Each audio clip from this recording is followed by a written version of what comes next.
I'm coming to you from Riverside, California. I didn't start off 2025 as the best situation. You know, if you are not aware, I lost my best friend, my homie, my business partner, Just Woodfin. He passed away in his home on December 16th. It is currently January 4th, and I flew out to California to see him for one last time. He unfortunately passed of a heart attack in his home. Unexpectedly, I got the call from his wife when she let me know. I honestly thought it was a joke, but it wasn't. And it still stings. It still hurts. You know, I don't want to sit here and mourn my best friend. I want to celebrate all of his accomplishments. And at his service, a pastor said the most amazing statement. He said, you know, God didn't do this. His mission was completed and he has landed. That was one of the most powerful statements I've ever heard, because you just think about why. Why would this happen to somebody so great? Why him? Why now? It's just not fair. That's how we always look at death whenever it happens. But with Jay, he had accomplished so much in life. There were so many people inside that building. I was touched and moved just by that. I was honored to be able to speak at his celebration of life, his homecoming, and talk about how we met, you know, the silly things we did together. And my favorite line that he always said to me is, stop being a little hoe. You're Mike the credit guy, bro. What are you talking about? And I couldn't wait to use that on him also whenever I got a chance. But I just want to sit here and remind you that tomorrow's not promised. Stop wasting time, stop making excuses, and you have to take action, man. This is a prime example. Jay lived in no regrets, just so you know. Jay lived an amazing life. He let certain audiences into his life to see him and his family, all things that we're doing, but he really didn't show off his life. He was an amazing real estate investor. He owned his own insurance company. He was the true entrepreneur, and he'd been through so many different business models. He was not afraid to take a chance, because that chance was going to give him the freedom to be with his family. And this is why we do it. We become entrepreneurs so we can control our time. For me, it's not about clout. It's not about followers or subscribers. And it was the same for Jay. The numbers just come because we're doing the right thing. We're helping people. But for some other people, they're not looking for the same thing. But for me and Jay, that's why when we met, my wife said it's like capturing lightning in a bottle. You guys are almost so alike. It's crazy. And we just enjoyed each other's time and never lived in any regrets. We did everything and we lived life to the fullest. You may not see what I do or how I live life, but because this has happened and Jay has passed, he always said, man, you just need to let your audience in to see how you really truly live and how you enjoy your life, so they can really know that you live this, because a lot of people may not know. You travel all over the world, travel over the country, you're an amazing father. And he was the same thing. You see, he used to motivate me to be better and to be great when he was already great. And he was an amazing leader. He was not just my best friend, but he was an amazing mentor. Jay would call me and tell me, bro, you need a vacation, man. You go hard in the paint, but you don't take enough time off. And then he was Mr. Vacation. Every time I turn around, he was in another country. I wasn't doing enough and he was doing it. And I'm like, yo, where you been, bro? You ain't been working in a minute. He's like, oh yeah, man, I was in Mexico, man. He's like, oh, you need to go. Next time you need to go with me. I'm like, all right, bet. But we traveled as much together as we possibly could, hung out as much as we possibly could. You know, I'm in North Carolina, he's in LA, in Riverside. That's why I'm in Riverside, California, at this Residence Inn. You know, I grew up in East Los Angeles. I grew up in Whittier, mostly in Whittier, but then the majority of my life was spent in Bell Gardens. I was born and raised in LA. A lot of people get shocked when I say that, but I don't live in LA. But I live in North Carolina. I love North Carolina. A life-changing event brought me to North Carolina, but Jay is what brought me back to California. I didn't really have any want or need to want to go back to California. My father's family side here, but I was never really close with them, so there was never a real draw to come back.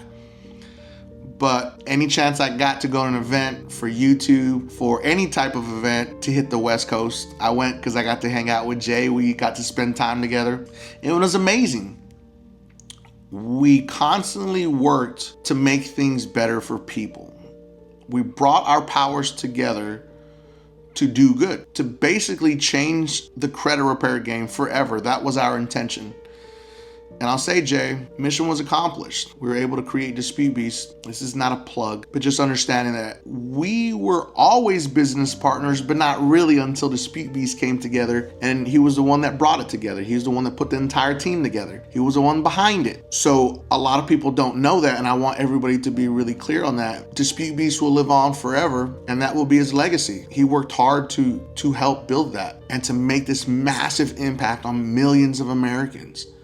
He didn't care about money. He didn't care about clout. He didn't care about followers or subscribers, like views, none of that nonsense. Neither do I. If you ever pay attention, I put out a video. If it does good, it does good. If it doesn't, oh well. I'm just here to help and support everyone, and I want you to turn to your family members and just give them a hug and tell them you love them, because you just never know when it's gonna be your last day. You just never know when your mission is gonna be completed. You know, the pastor that spoke, there was two pastors that spoke at his celebration of life, and one of them said, you know, don't question why did God do this? Why did he take a great man, a great person, when there's other people they can take instead? It's not what was going on here. God didn't do this. His mission was completed. The eagle has landed. And if you knew Jay, he always wore his eagle gear. He was a huge Philadelphia Eagles fan, even from a young age. He wasn't a fair weather fan, as people like to say. When they did bad, he still supported them. I gave him a lot of trash talk, but he still supported his team. So for this pastor to say, you know, his mission was completed, the eagle has landed, was spot on. There were so many people in that building. Just that was overwhelming. And it was great to see that Jay impacted so many lives, not just the lives of you guys out there, but so many other people that didn't even know he was a content creator. They just knew him as Jay. That's the wild thing to think about. Me and Jay talked about it all the time. Why as men are we taught to hide our emotions and not love? Think about that. It's like we put up these guards and society expects us not to be lovable and not to share that love with other people. Me and Jay always had conversations about this. My daughter would walk into my office and she does this little thing. She does a little half heart, and then I meet her with the other heart. That's why I started doing the little heart emojis on my comments. That's me when I comment. I'm really telling you that I appreciate you. That came from my daughter. My 4-year-old daughter taught me, when you give that love, it's given back to you, and you learn other things about you. That was one of the biggest things I learned about Jay. So for 2025, promise yourself that you're only gonna surround yourself around people that support you, people that cheer you on and help motivate you to be better at whatever you're doing in life, because that's exactly what Just Jay Woodfin did to me. He was one of my biggest supporters, one of my biggest cheerleaders. He's the biggest cheerleader for his family, for his kids, for his wife, for all the people that were in his life. And that's exactly what the model should be for anybody. It helps motivate you, it helps push you, and it helps you be better. If you're hanging around a bunch of bums, unfortunately, you're gonna be a bum. If you surround yourself around winners, you're going to be a winner. It's a guaranteed process that works all the time. It's about that mindset, making things come to fruition. But Jay had a beautiful wife, Michelle, a daughter, Justine, and a son, Jackson. Justine is a little gymnastics star, and Jackson is a baseball star. So he built an amazing family because he was an amazing man. He taught me how to be a better father, a better leader, a better businessman. He taught me so many things in the 4 years that we knew each other. It was like we were meant to be put together to accomplish these goals together and to help him accomplish his mission. So I want to dedicate this video to my friend,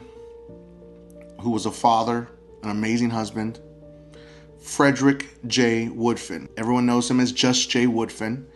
I knew him as Jay for the longest time until I found out his first name was Frederick, and he hated when I called him Frederick. This video's for you, homie.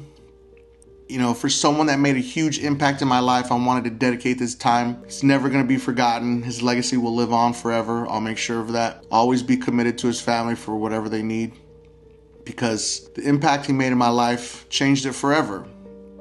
We were meant to be, we were the Batman and Robin. He said, I just want to be the Robin. I'm like, well, I don't want to be Batman. Why do I got to be Batman? That's just how we rolled. I had so much fun hanging out with him, so many great memories. We made such amazing, great content. We weren't just content creators. If you've ever noticed, I don't make content with a lot of people because I don't trust everyone. Jay was the very first person I ever trusted, and he wasn't a content creator. I helped him work on becoming a TikToker, then a YouTuber. We worked together to make each other better. That's the difference in a friendship or from someone who's just using you for you. When people help you be better, that's what makes a true friendship and a true relationship. Both sides have to put forth the same effort. Jay never asked me for anything. I never asked Jay for anything. We just helped each other grow and help be better business owners, better partners at everything we did with our wives, with our children, with our businesses. That's what friends are supposed to be, and that's why Jay was one of the best friends I've ever had. So rest in peace, brother. I love you, gonna miss you, but your mission's been completed.